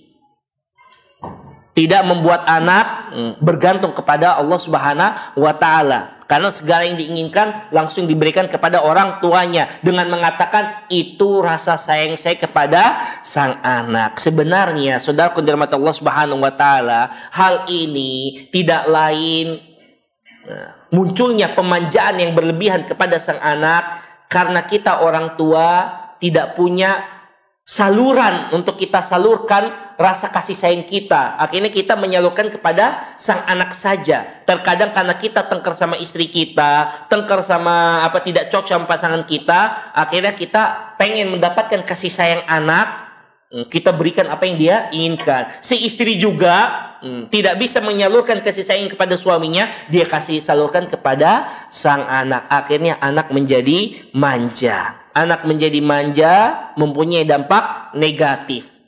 Di mana ketika permintaannya tidak dikasih, dia langsung marah, bahkan langsung tidak sedikit yang mereka ketika tidak dikasih, mereka memukul orang tua mereka sendiri. Jadi kepada anak jangan terlalu dimanja. Didik dengan didikan yang baik. Berikan kebutuhan mereka sesuai dengan apa yang dibutuhkan.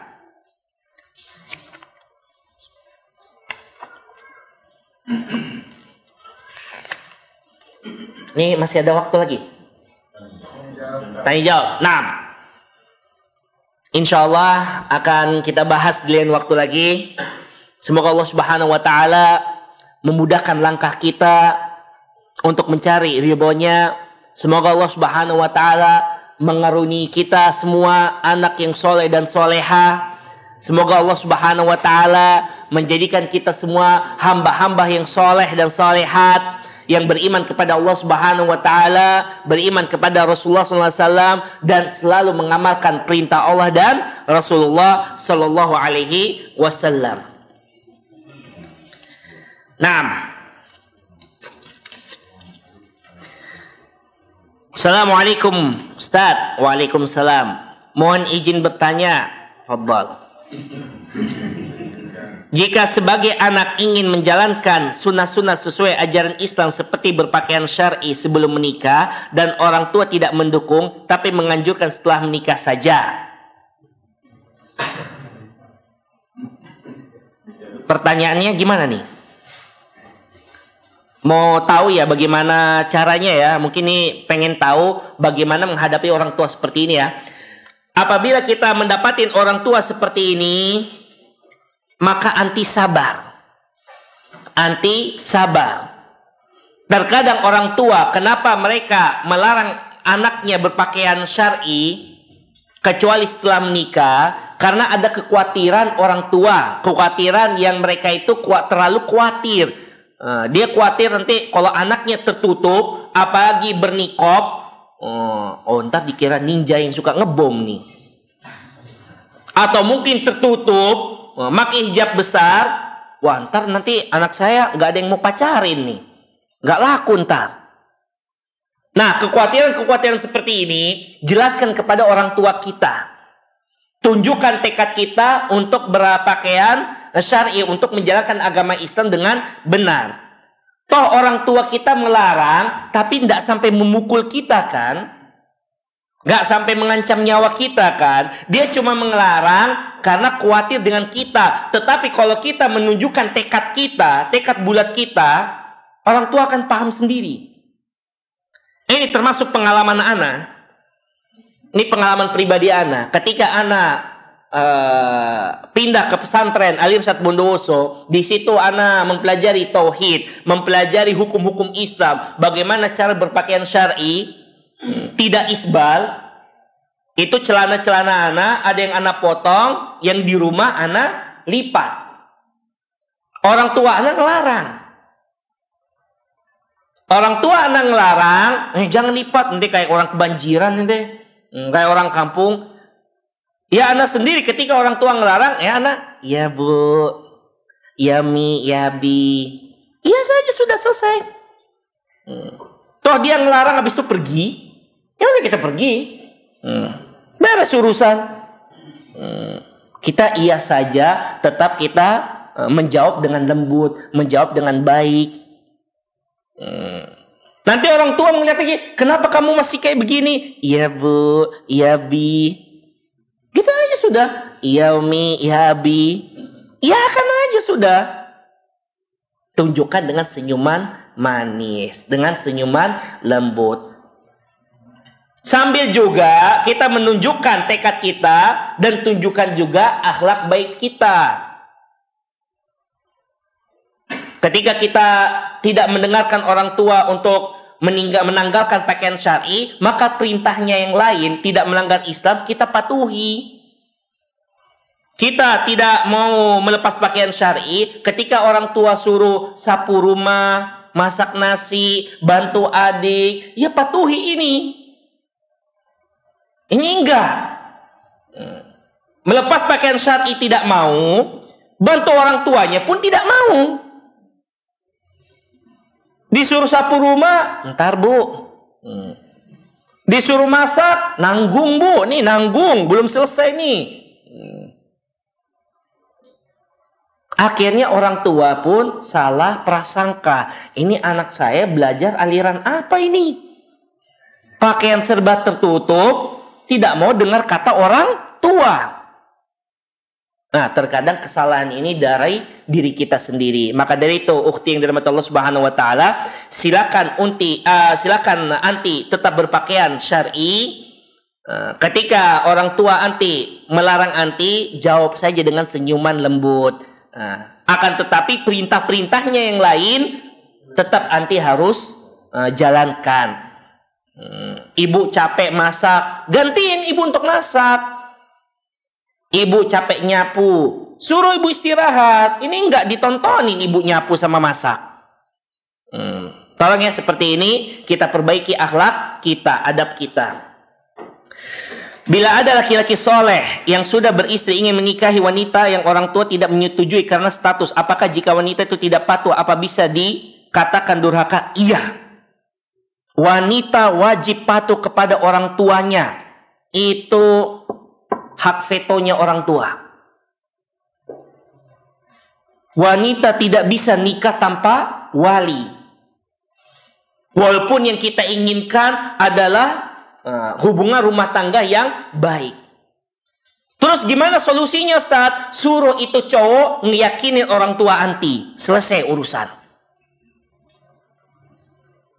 Jangan biarkan itu cowok berhubungan sama anti, bujuk-bujuk anti, tapi nggak ngebujuk orang tua anti. Ini lucu itu orang. Kalau ada cowok soleh yang sudah beristri, ingin memperistri anti, suruh itu cowok, Mas, silahkan datang ke orang tua saya. Nah, hadapan tuh sama orang tua saya. Diizinin apa kagak? Nah, itu tugasnya si pria meyakinkan orang tuanya, orang tua si wanita.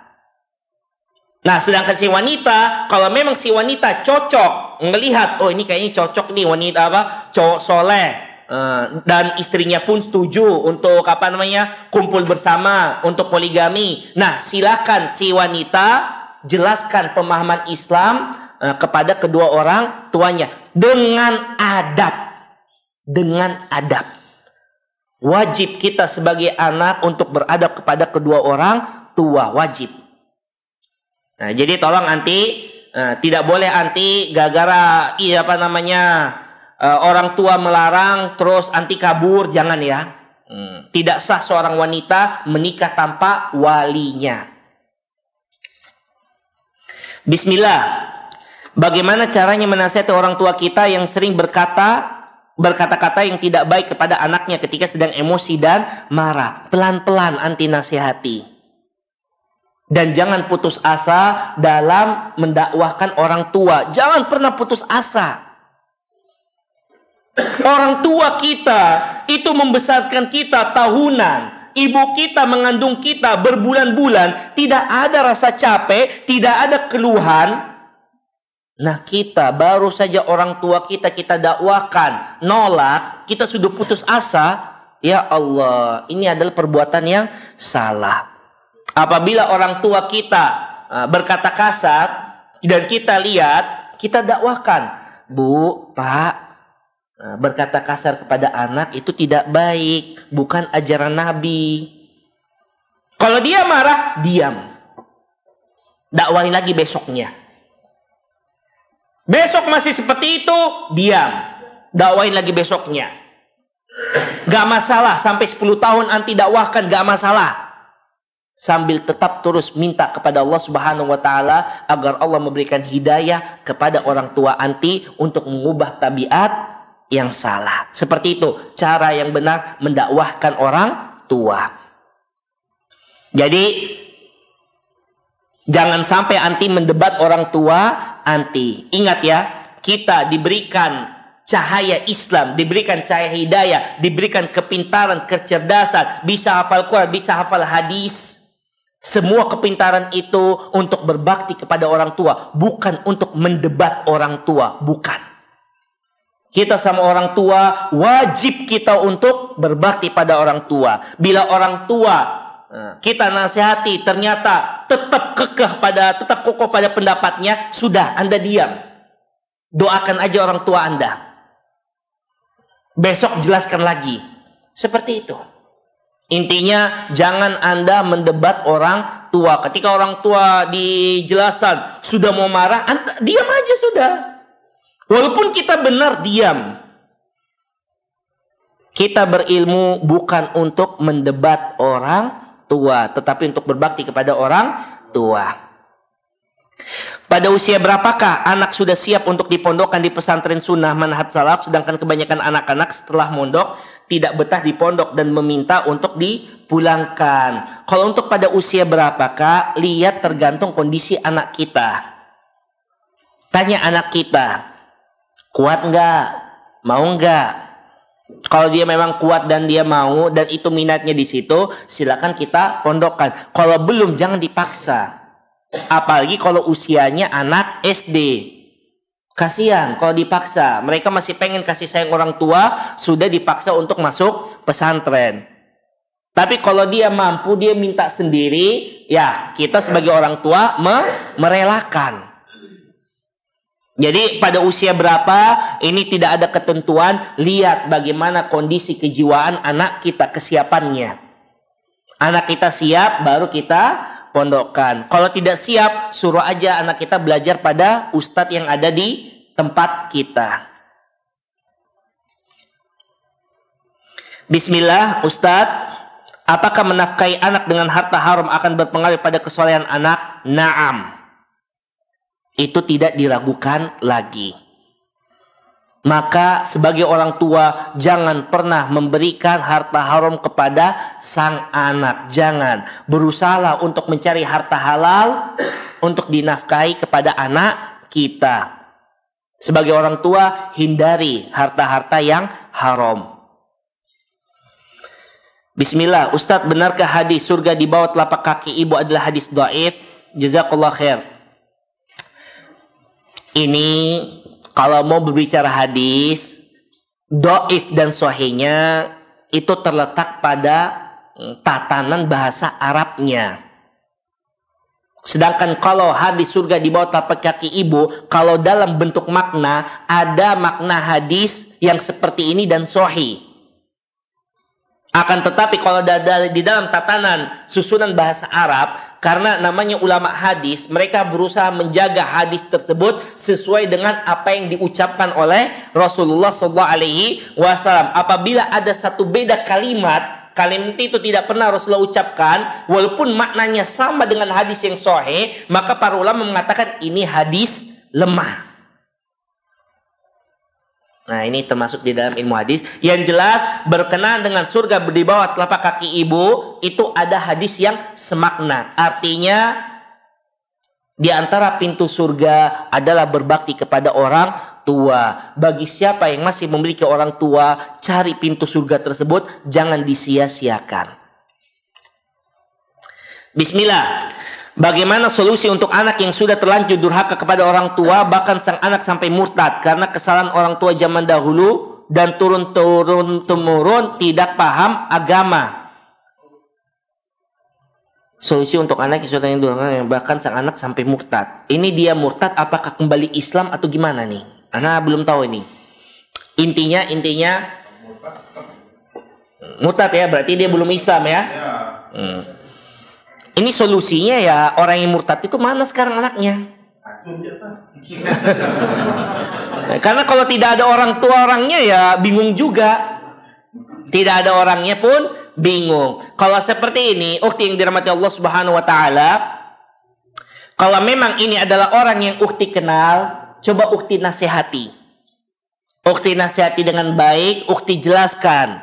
Bilang sama orang ini yang murtad, kabarin ke dia bahwasanya barang siapa yang meninggal tidak selain Islam, maka tempatnya adalah di neraka. Dan itu adalah akidah orang Islam. Itu akidah kita. Maka dari itu kita sebagai kaum muslimin berusaha sesering mungkin, sebanyak mungkin untuk mendakwakan saudara-saudara kita yang belum Islam. Tidak apa-apa, dia mungkin belum bisa meninggalkan minuman keras, dia belum bisa meninggalkan zina, dia belum bisa meninggalkan riba, belum bisa meninggalkan maksiat. Yang penting dia tinggalkan akidahnya yang salah, masuk agama Islam. Itu yang terpenting. Ajak dulu saudara-saudara kita, kawan-kawan kita yang belum Islam untuk masuk Islam. Jelaskan mereka tentang Islam. Jangan lupakan mereka. Ingat, dakwah Islam bukan cuma dakwah eksklusif untuk orang Islam. Tidak, dakwah Islam ada dakwah universal, rahmatan lil alamin. Jadi jangan sampai antum fokus dakwah antar kita, lupa untuk mendakwakan saudara-saudara kita yang non muslim. Assalamualaikum. Waalaikumsalam. Apabila seorang janda menikah dengan duda, anak janda tersebut tidak suka dan tidak menyetujuinya, dan diketahui setelah beberapa tahun kemudian anak tersebut pergi dari rumah umur 17 tahun, seorang gadis, apa yang harus dilakukan ibu tersebut? Apakah dia tersebut termasuk ibu yang durhaka? Apakah kemauan anaknya agar ibunya cerai dengan suaminya perlu dituruti? Jangan didik anak anti. Ini yang salah anak anti. Yang salah anak anti. Kalau saya sendiri, saya sering bahkan saya termasuk orang yang mendukung. Kalau ada yang duda, ada yang janda, segera menikah, jangan ngejomblo. Jangan ngejomblo. Di antara sunnah Rasulullah SAW adalah sunnah menikah, dan Rasulullah SAW menginginkan banyak umatnya. Maka jangan sampai kita ngejomblo. Segera menikah. Ada yang kita sukai, datangin orang tuanya. Pak, saya lamar anak bapak. Pekerjaan Anda apa, nak? Pekerjaan saya melamar anak bapak.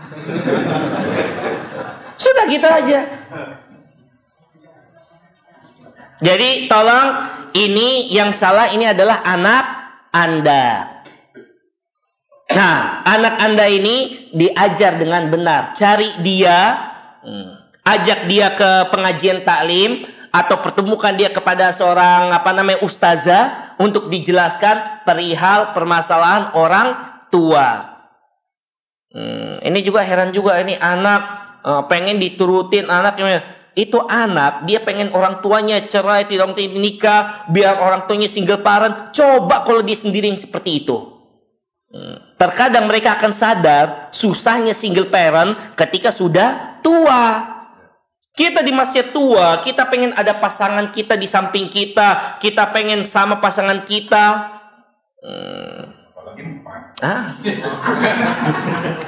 Jadi seperti itu ya. Ini tolong cari ustazah yang bisa menjelaskan hal tersebut, permasalahan kewajibannya kepada kedua orang tuanya. Terkadang juga ini karena kita kurang hikmah dalam membentuk anak kita. Kalau sudah terjadi seperti ini, bismillah, selalu minta kepada Allah Subhanahu wa taala agar Allah memberikan hidayah kepada anak anti, dan anti sendiri terus berusaha ngelacak anak anti. Jangan dibiarkan. Anak anti adalah tanggung jawab anti. Dan kepada suaminya, kalau sudah nikahnya, ya bantu istrinya. Jangan suaminya, lah itu kan anak istri anak. Jangan. Dalam Islam, apabila sudah terjadi akad nikah, maka anaknya istri itu sudah menjadi seperti anak kita sendiri. Bismillahirrahmanirrahim. Ustadz, saya mau bertanya. Nah, bagaimana caranya melakukan sholat pada saat di rumah ke saudara ipar yang beragama berbeda Kristen, dikarenakan masjidnya jauh? Mohon penjelasannya Ustadz. Tinggal sholat. Emang kenapa? Rumahnya kan tidak najis kan? Kecuali kalau rumahnya najis, cari tempat yang halal. Ini pertanyaannya dari akhwat ya. Ini akhwat kan? Nah, ukhti yang dirahmati Allah Subhanahu wa taala, tempat terbaik wanita untuk sholat adalah di tempat tinggalnya, bukan di masjid. Jadi anti tidak wajib untuk sholat di masjid. Artinya kalau anti datang berkunjung ke rumah saudara yang non muslim, tanya sama dia, ada kamar enggak? Kamar yang bersih, tidak ada mungkin najis ada di situ, tidak ada. Nah, silakan anti sholat di situ. Tidak mengapa ya. Selama tempat itu suci, di antara keutamaan umat Islam, di mana Allah Subhanahu wa taala sudah menjadikan seluruh bumi ini suci bagi umat Islam. Jadi kalau anti mungkin ngelihat di situ ada najis kah, seperti mungkin anjingnya keliling-keliling atau dan sebagainya, minta aja kain sarung atau mungkin atau mungkin anti simpan sejadah, tinggal sholat aja di halaman rumah, beres urusan. Jadi untuk bagi wanita bisa sholat di di mana kita sebagai muslim bisa sholat di mana saja, dan sebagai wanita sholat tempat terbaiknya adalah di rumahnya.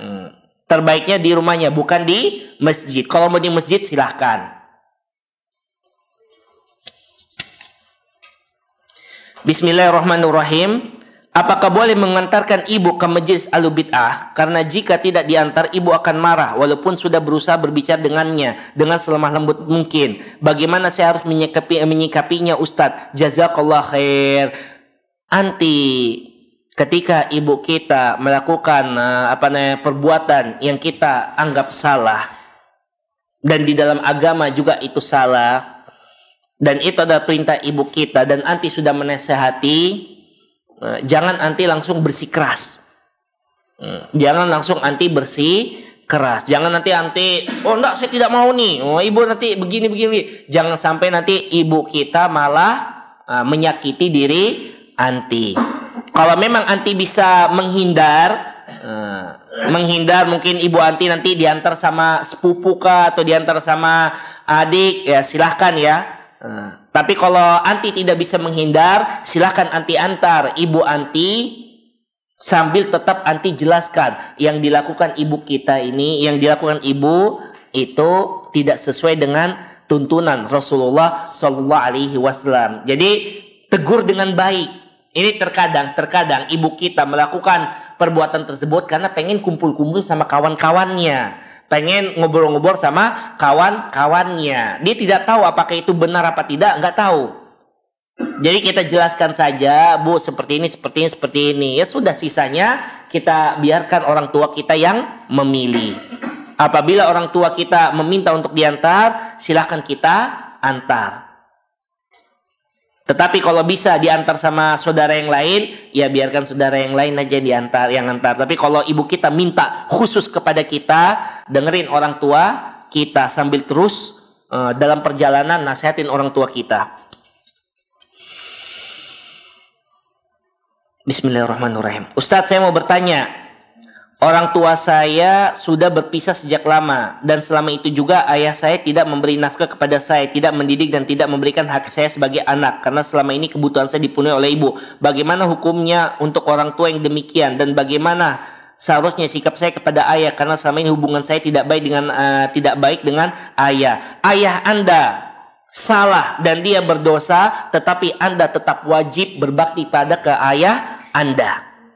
Jangan sampai gara-gara ayah kita berdosa, kita memutuskan hubungan silaturahmi. Nggak boleh. Ini orang tua kita cuma tidak menafkahi kita, tidak mendidik kita. Subhanallah, ada seorang sahabat sudah mengajarkan yang lebih parah dari itu, dan dia menunjukkan sikap baik Islam. Di mana seorang sahabat, dia Islam, ibunya masih kafir, ibunya masih non Islam. Apakah dia jauh, dia pisah? Tidak. Dia tetap berbakti kepada ibunya yang berbeda agama dengannya. Dengan kata lain, ukhti yang dirahmati Allah Subhanahu wa taala, yang dilakukan oleh orang tua anti itu salah, tetapi maafkanlah bapak anti. Anti harus memaafkan bapak anti, dan anti harus berbakti kepada kedua orang tua anti. Jangan sampai anti berbakti pada ibu membenci bapak anti, jangan. Semoga saja dengan anti berbakti kepada bapak anti, ternyata bapak anti mendapatkan hidayah dari Allah Subhanahu wa taala karena akhlak anti. Assalamualaikum. Waalaikumsalam. Ustaz, kalau dahulu saya pernah durhaka kepada orang tua, sekarang setelah meminta maaf sedang berbakti orang tua, apakah ada kemungkinan melawannya anak saya terhadap saya karena dosa durhaka saya yang dulu, dan solusinya gimana? Terima kasih. Nah, bisa jadi ada sangkut pautnya, dan bisa jadi karena dosa kita yang lainnya.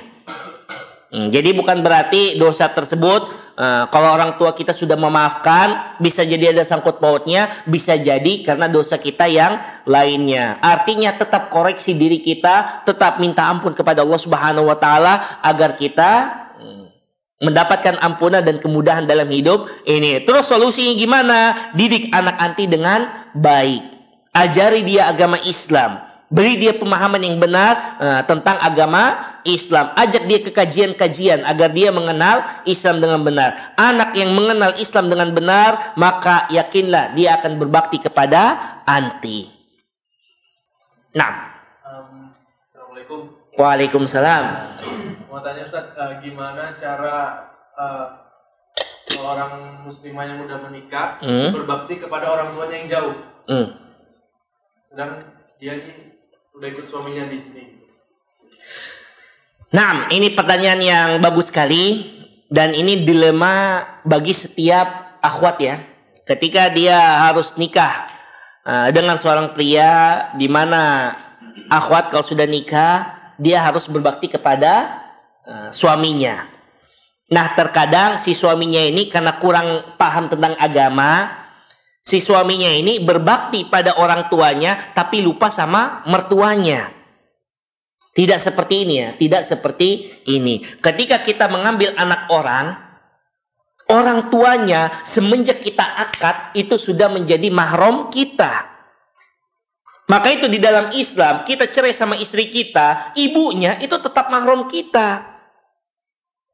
Kalau dia mau haji, bisa kita temani.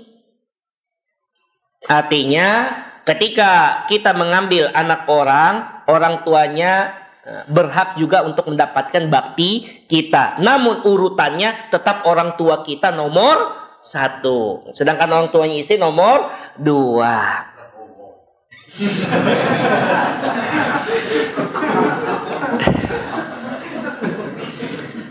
Jadi kita juga didik sama istri kita. Kita didik istri kita. Kita jelaskan kepada istri kita agar dia selain berbakti sama kita, kita izinkan juga dia untuk berbakti kepada kedua orang tuanya. Jadi sudah menjadi tugas suami, kerja keras, kumpulin duit, setahun sekali pulang ke rumah mertua, agar istri bisa berbakti kepada orang tua. Nah, bagaimana kalau itu dalam jangkauan yang jauh? Sekarang kan teknologi canggih, bisa video call, bisa telepon-teleponan. Ketika ada kebutuhan, kita dengar saja orang tua lagi butuh sesuatu, kasih duit, dek, ini coba kirim ke orang tua adek.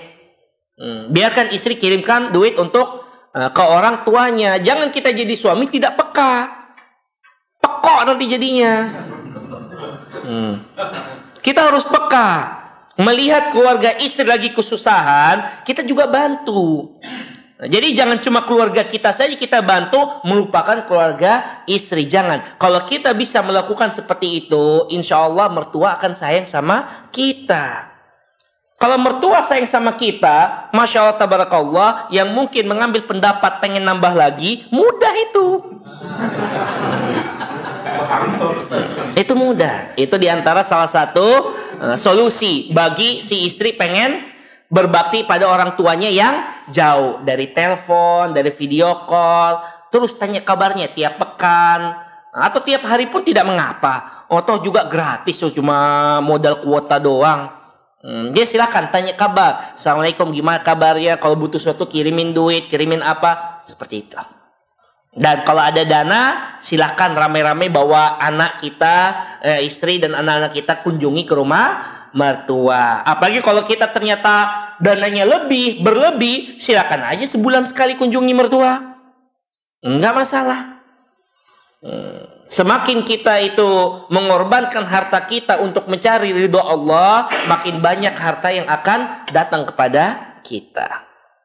Subhanakallahumma bihamdik nasyhadu an la ilaha illa anta nastaghfiruka wa natubu ilaik. Aqulu qouli hadza walhamdulillahi rabbil alamin. Assalamualaikum warahmatullahi wabarakatuh.